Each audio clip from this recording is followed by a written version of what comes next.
I decided to make a high fidelity playlist for you Okay.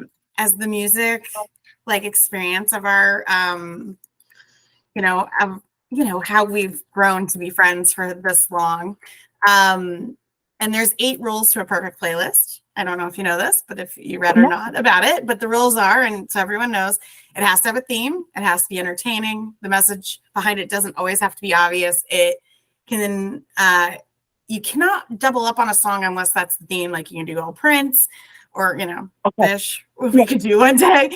Will we challenge it will be challenging to make. The most important track is number 1 because it sets the tone for the rest of the playlist.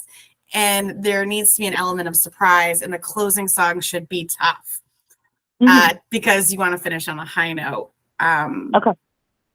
So Love it. there's like, so she's got some rules. I kind of love it because she's more stringent about it than I'm gonna be, which is what I like about it. And I do agree, a good playlist is a great one, and I think this one is a very much a definition of who we are.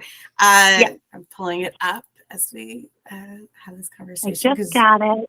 So it's called Life Surprises, Chickens a Cluckin'. Oh, nice. So, with no further ado, the first one, actually, I just wanted you to know, like, our friendship started, so everyone understands, I would say in elementary school, but it really didn't, other than I knew who you were in elementary school. Right.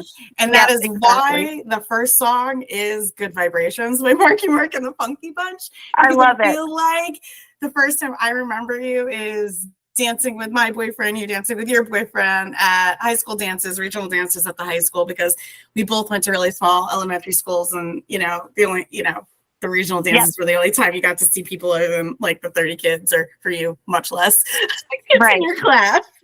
So for me, I don't think I had a boyfriend at that point, because that was no, you were definitely with Chris. Oh, okay. No, maybe Chris was with Maddie, but you were definitely on the dance floor. Yeah, I was there. Yes. Mind you, let's not lie. I was making out for most of it. Who was around me? But I definitely think that Marky Mark and the Funky Bunch was that era. I dated a Mark at that time, so I think for me it's even funnier. And so for me, Good Vibrations is like, as her rules go, like it starts off really. Basically, the whole song name really is for me the relationship that we have. Like, I know when I pick up the phone with you, it might be a surprise, and it might be hard, and it might be life surprises, but it's always good vibes because I never leave a call with you more upset than when I started, which for me was exactly. That's true. That's why we're friends. So that was the first one. Mm-hmm. The second one on the lovely playlist of fun is Love and Memories by OAR. Because as you can tell, this is kind of going through the timeline of our relationship, because I think like anything, like music and you and I, like life changes and our music changes, what goes on in our life changes, and Love and Memories, oh my God. We've been to how many OAR concerts together? Well, we went to see OAR. I was 6 months pregnant with Logan. I think that was the first. Was that the first one I think we went to, because you won those tickets? I did. You won those over the radio, and so you took me, and I remember having a virgin daiquiri or something, and we were right up front. We were right up front. And we got to, yeah. We got to sit through their warm up too, and we got to meet them on stage. Yeah, and I won a guitar. So much fun. And you won a guitar, signed guitar, and then we saw them again we were up at Stratton. And we saw them at Okemo. Did we see them we were staying at Stratton, but I think it was at Mount Snow or Okemo. You're right. Yeah. Yeah, Mount Snow or Okemo, one or the other. And that's when you found out about Kyle. Yeah. So the story with Hartford and in the front row, God forbid, that was like my favorite. Thank God you went with me. But second, it was so cold when we left Torrington or Cornwall, and then we got there, it was like on fire. The total difference between living in the country and living in the city, dying of heat stroke by the time we got there. Yeah. Well, it was the Meadows too, so that place is always interesting. Totally. Yeah, and you were very pregnant. I was very pregnant. The baby was dancing in my belly. Yeah, that was my first of like front row experiences. So for me, that was always We fun. got to meet them. Yeah, That was so cool. Yeah, and yeah, their relationship with you and I feel like, you know, it's always Colin, like, you pushed them more on me than I've known of OAR, but definitely being friends with you, like you were like, oh, we are. I was like, oh, okay, all right, let's listen. well, I love them. Yeah, so let's talk about the third song, because this is the album Oh, I bought boy. for you, and the reason I think of you every time it gets played. Jolene by Ray. That is Ray LaMontagne. When he first came out, he was so like small, and like not a lot of people knew who he was. He's from Maine. And I remember when I was with Chris, we went up to Farmington, and one of his friends up there introduced us to Ray LaMontagne. And he's like lives like 2 neighborhoods away or something. And, she's like, he's great. So we started listening to him. And then before you know it, he was all over the place. But yes, that album, you and I went to go see him. Remember, where was that? Wallingford. I think this is the third song because so I think of this as our third song because it was like, I think the pivotal difference of how our relationship changed. Yes. In my mind. Yeah, I agree. We were tighter than, we got closer and closer, and that album, yeah. As soon as I hear it, any song on that album, I think about you. I'm like, oh, Jen. Yeah, and I mean, and as you know, for Christmas, I bought my Friends of Music vinyl records, and that is clearly the first one I decided to buy because I was like, yeah, there's no other way around that one. But I think about Ray. I think about that because he had, at that time had a little bit of a music change, similar to OAR, like when we went and saw, when they redid their album. I think about how we wanted to stay and listen, but it was one of those times in life where just talking and catching up and being friends was like, we needed more time together than we needed listening to the music at the time. Yeah, and we can still hear it. Yeah, we sat outside. So everyone understands. We sat outside of the Longford Music Theater at like a table where the food and the refreshments were, and we could hear the music perfectly. It was it was almost like going to a theater, not actually like a major indoor. Yeah. So it was such a beautiful day. So we were like, let's go outside. And let's talk about the fact that so everyone understands that we worked in a ski area together and we're very outdoorsy in general. So, being outside or being claustrophobic inside is not always our favorite thing because we have been in that situation together way more times than we can imagine. So, and we not that we don't love you, Ray, but he was playing a lot of his new stuff, and we were like, it had a more like a Pink Floyd, but it was good. It just wasn't what we were. I think we were in there for the folk of it. And a lot of he did switch a little bit to be more, I don't know, EDM or tech or whatever they call it nowadays. I learned that they switch those qualifications out all the time. But but again, I think it's just we needed each other's company. That was the most important. We needed to talk to each other. Yeah. Oh God. Yeah. We talk all the time. But Ray is the middle because I feel like it was because it's a 5-song playlist that it was the thing in the pivot point to the next parts of this. And I think that night to me will always be memorable. And maybe it's just the sappy side of me ass, but yeah. Oh, it was a great time. It was a really good day. Yeah. I had a really good time. Yeah. That was fun. Yeah. So the next one I'm going to bring into, based on a phone conversation you and I had, so everyone understands that you are an incredibly large Fish fan and have a tattoo with another friend of the Fish, and it's your jam. It's like my OAR to your Fish. Yeah. Started listening to Fish in 1992. I was 12 years old. My first Fish show was 94, my 14th birthday, April 16th, 1994. That's crazy. That was great. Long time. Yeah. Yeah, and we're recording this today after your birthday, which is fun. I know. So I'm gonna 43rd birthday. woo woo. Ugh. Yeah. So I'm gonna lead up to the fish construct with I don't know. Listen, I don't even remember what state I was in or where I was when we had this conversation because that would be a lot. And I move a lot. So I remember in a conversation with you and the boys were your two sons were getting into music and they started liking Fish and you were trying to decide if you should take them to a concert. And I feel like this song, it's Sample in a Jar by Fish, was the conversation I had where I was like, well, I've never been to a Fish concert if they get in a fight. Like we were trying to like risk analysis. Like if the boys should go to a concert, could they go to Fish? Would they like Fish? Oh my God. They're still like, they are totally not into Fish anymore, but they will go to a concert. They were like last summer, I want to go. And we went down to the city, or in the springtime, we went down to the city and they were like, we want to go. So definitely not listening to Fish, but love the vibe. I do love at one point they were listening to go to bed at night. I thought that was They were. That's how I get them to pass out. It was great. Yeah, that's hilarious. Yeah, so I think, and I remember going to Fish at Meadows again, OAR and Fish.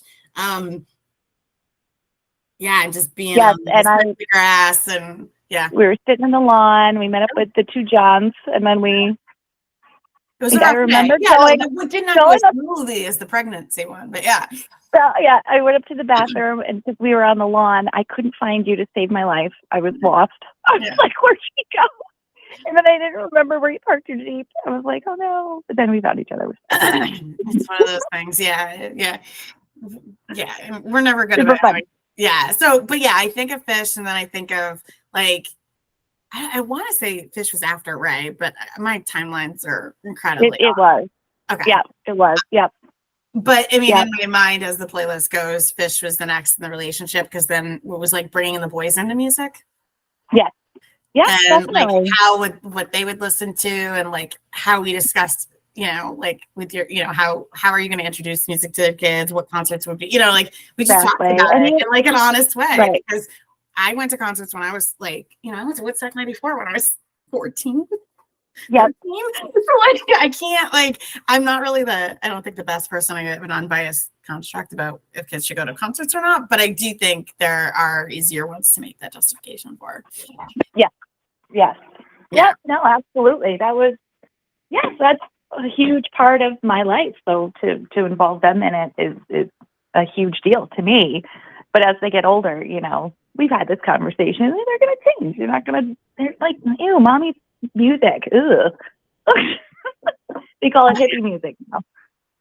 Oh, well, but they'll still go to a show.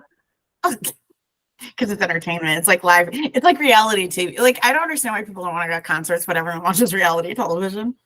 I know. Like, people, come on. It's just the best reality experience ever. I mean, it's just so entertaining. I think it is. But, I'm just a little different about it. So the final song is Where We've Come To. And I actually passed around some thoughts about this one. I had so many ideas about what the last song should be on this. It is Take It As It Comes by J. Roddy. While still in the business, I was toying with Joy Williams. Oh my God, I had so many thoughts about this one. Oh, Joy! I was thinking of Joy as well, but this is good. So I think Take It As It Comes is a perfect description of right now in our life, like the summer you just went through when you broke your leg, and me introducing to J. Roddy Ralston in the business and the radio, and you coming over having our late days. And life is Take It As It Comes. I did when I listened to it add Joy in there, and it just didn't sound right because I love her, but she's a little bit more mellow for this. And I think the reason that even Joy or Jay or whatever comes up is because you and I are constantly listening to new music, and we're always sharing who we like. And Joy was a good reasoning because you liked her in a band. I liked her by herself because I was listening to, I think, Winter Acoustics or something like that on Spotify. Yeah. And she was when we were talking about the Civil. Yeah. Right. She was in the Civil Wars. And I was like, have you ever heard of the Civil Wars? You're like, wait a minute, Joy? And we're like, yeah. Happy person. And I think that was like, I had to move back across the street. Move back. It was like, sound like I was there long, all 10 days I made it during COVID. And we were trying, during COVID times, you were definitely in my bubble, which, it was amazing. So that was helpful for me. But I think when we get excited about new music, you're like one of the first people to share it with. Yeah. And so I also love that you still listen to his radio station, because I do think it's the best summer. Oh my gosh. I've never even listened to them, and you were like, let's put this on. And I did. And then it was stuck on my playlist for weeks after that. I was just constantly listening to them. So I've had some crazy stories about J. Roddy. He's not well known. So if you're listening, you've never listened to him, I'm not surprised. I actually, and we'll do about around town.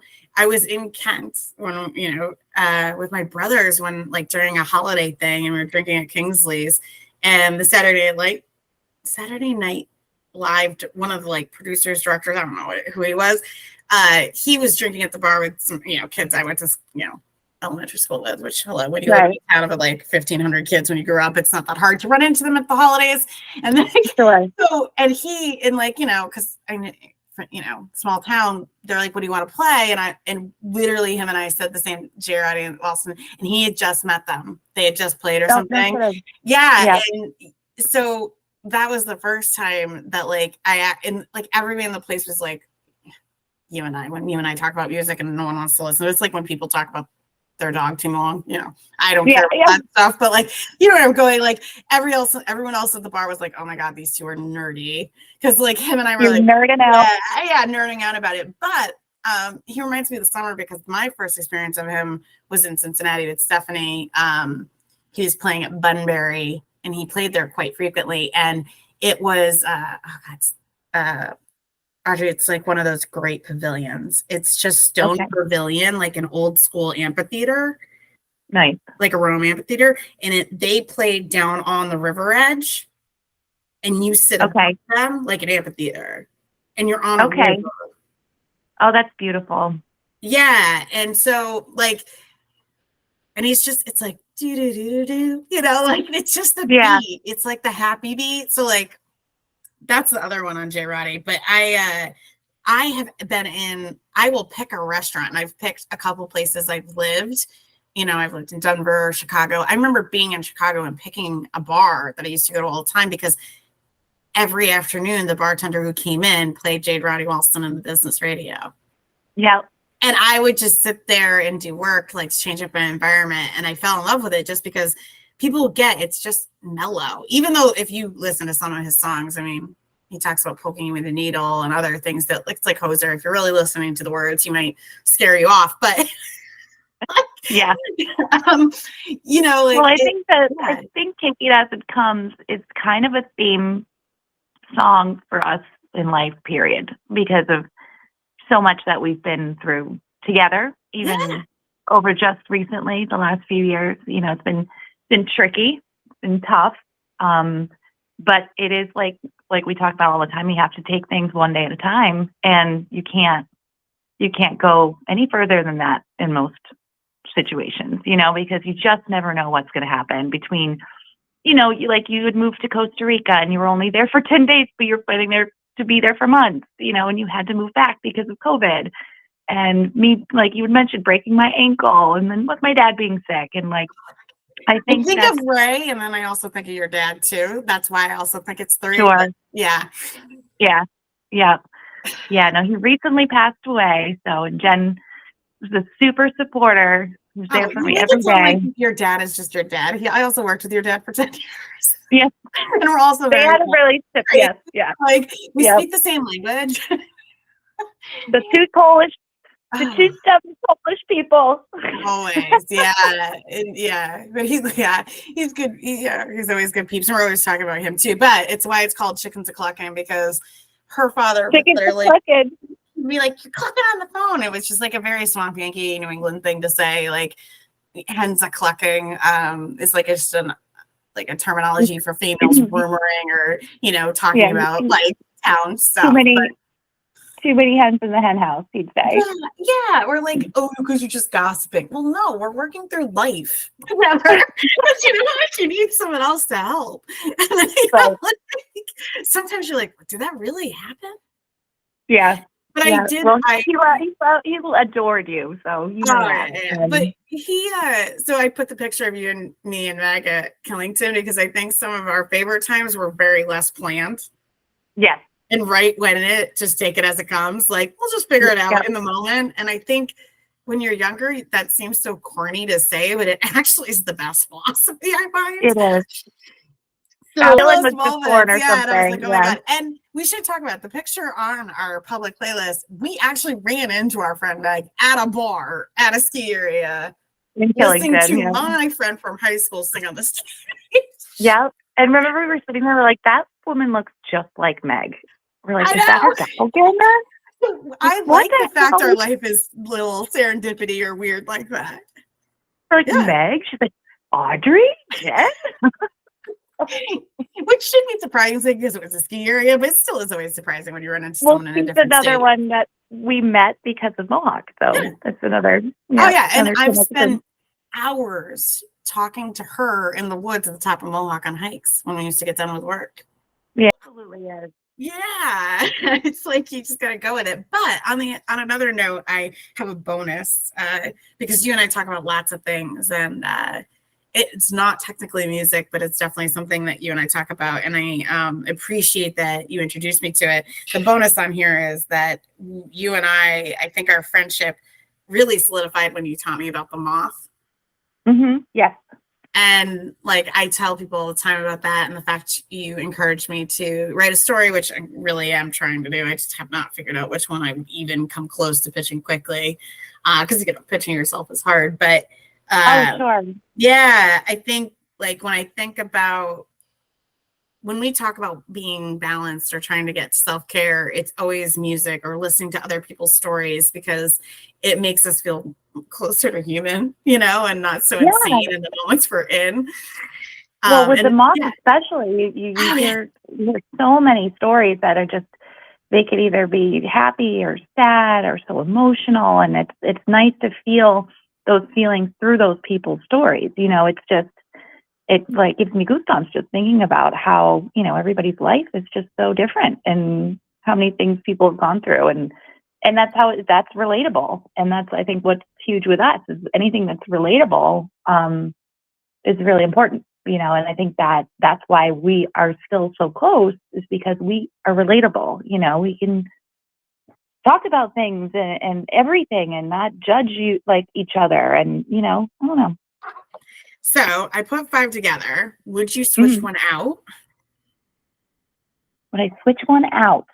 Do you have another song in mind? Because again, it's my rendition and my story of our adventures, right? So if I love it. I think it's perfect. I was so funny. I was like, oh my God, do I remember any of Murky Murk and the Funky Bunch's songs? I did put the electric slide, but I was like, I don't want to start with the electric slide. That would have been funny. I know, but it's not us. We're Murky Murk and a Funky Bunch is more like trendy middle school for us. Right. Than the electric slide, which is still done at many weddings. I'll have to put a list together for you. We'll have to do a part 2 of this. Oh yeah, totally. Because it's hard. I'm like, oh my God, because there's so many songs I thought of, but then I really just thought about the theme of it. If it's life surprises and how our relationship has evolved for me, it has to be kind of a chronological thing, but not necessarily. It's just more of I love it. I had so many ideas. I was like, oh my God, I could do a whole Fish album. I could do. Oh yeah, that's easy. I mean, that's too easy. And I was like, well, because it has to be challenging. So it's like, you got to make it hard. You got to make it something. You got to think about it a little bit. I mean, if you could, that you definitely have to think about that too. But to mix it up. I mean, we could do fish all day long. We could talk about fish all day long, but there's more out there than just fish. Well, we did actually talk about fishing for 30 minutes yesterday. So it's not we can't chit chat about absolutely anything and stupid as it comes to God, for hours. Hours and hours. What just happened in my 2 hours? It totally happens. But I think I love it. When we were talking about this, if there was going to be a video, and I was like, I think that's going to be so easy because you and I spent so much time on the phone. I have some, I think about like what other songs and like what theme I wanted to pick with you. And it's like, oh my God, there's so many and so many thoughts and like where we've come from. Like, I mean, who would think it, both of us at 43, like you have 2 kids, you know what I mean? And I'm living in Canada. I know, and you're in Canada. Yeah, I mean, and so like, or I'm traveling around and single and just being, and like, and you're always so supportive of that. I'm usually calling you like, okay, do I secure this next Airbnb?